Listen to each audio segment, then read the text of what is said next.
সৈনিকের বউ হয়ে ভিডিও করেন, তার জন্য বাকি সৈনিকদের কথা শুনতে হয়। মোবাইল নিয়ে কঠোর নির্দেশনা শুনতে হয়। আপনারা তো আপনাদের মতো ভিডিও করেন, কথা শুনতে হয় বাকিদের। আপনার ভিডিওতে এত নেগেটিভ কমেন্ট কেন? এদের ভিডিও দেখতে চাই না, তবুও সামনে চলে আসে। আমি এটা খুব ভালোভাবে রিয়েলাইজ করলাম, একজন সৈনিকের বউ হয়ে কন্টেন্ট ক্রিয়েশনে হওয়া খুবই টাফ। আমাকে এত বাজে বাজে কমেন্ট করে তাদের একের দ্বিতীয় অংশ হলো সৈনিকেরা। বলতে পারেন তারা বউ নিয়ে অসুখী। এসব সৈনিকের বউদের ফেসবুকে কোনো অ্যাকাউন্ট নাই, অথবা এদের বউরা চালায় বাটন ফোন আর এরা চালায় স্মার্টফোন। সারাদিন ঘুরে ফিরে এরা অন্যের বউরে দেখে আর অন্যের বউ কি করে না করে বাজে কমেন্ট করে বেড়ায়।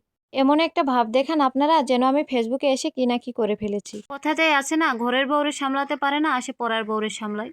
আপনাদের হয়েছে সেই অবস্থা। আমি আমার বাচ্চাকে নিয়ে কিছু ভিডিও মেক করি, এটা নিয়ে আপনাদের যত মাথা ব্যথা। আমার কিছু ভয়েস ভিডিও নিয়ে আপনাদের যত প্রবলেম। মানুষ তো এটাও করে, কমেন্টে এসে বলে যায় কেন যে এদের ভিডিওর সামনে চলে আসে।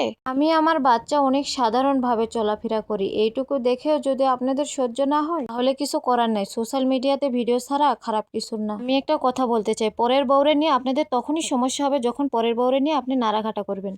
জানি আমি যতই যাই কিছু বলি না কেন, তাতেও আপনাদের লজ্জা শরম হবে না। ঘুরে ফিরে একটাই কথা বলবেন, সোশ্যাল মিডিয়াতে আমি ভিডিও করি, আপনাদের বউরা তো করে না, তো অতএব আপনাদের এত মাথা ব্যথা হচ্ছে কেন?